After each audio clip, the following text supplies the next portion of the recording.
I'm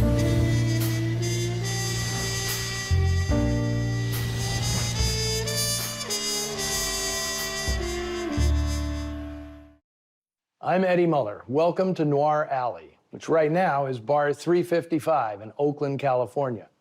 It's your weekly retreat to the dark side of cinema. This week, however, things aren't as dark as usual.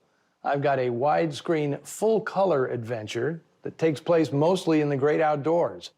It's I Died 1,000 Times, made by Warner Brothers in 1955, with a cast that includes Jack Palance, Shelley Winters, and Lee Marvin.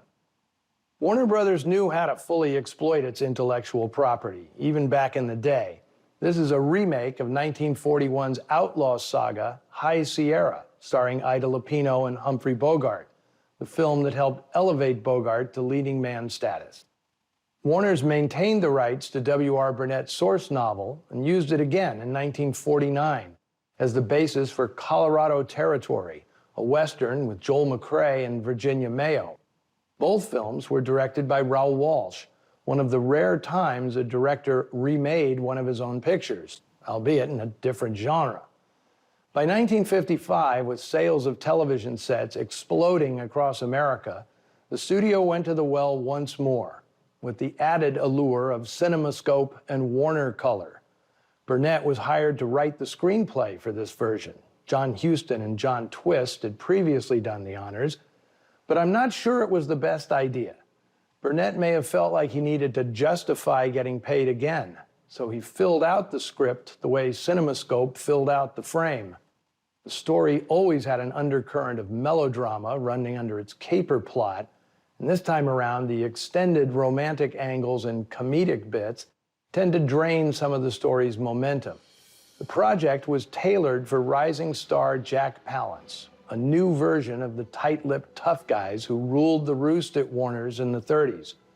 By 1955, Palance had pulled off the same transition Bogart and Richard Widmark had previously managed, moving from bad guy to leading man.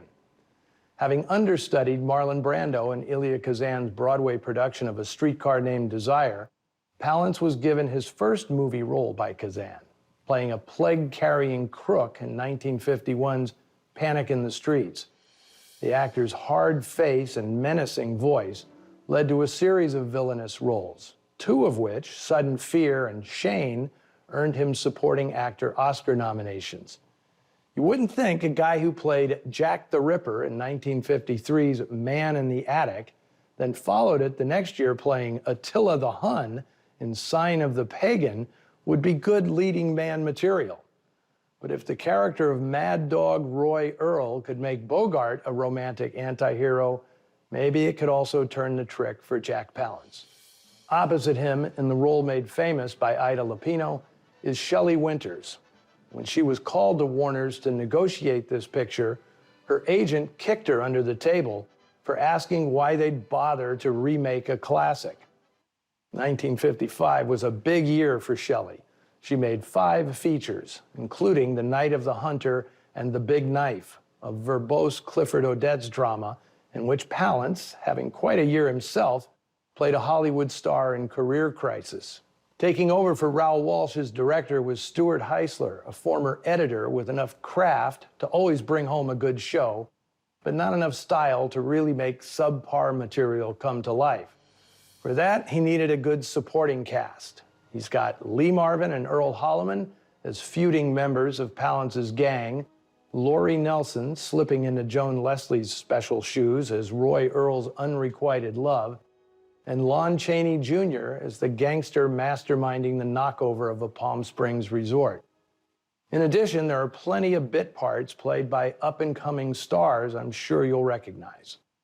Shot largely in Lone Pine, California, with a climax on Mount Whitney, the same place they shot High Sierra, here's the film originally called A Handful of Clouds, until an incident during production necessitated a title change. I will explain after we've watched I Died 1,000 Times.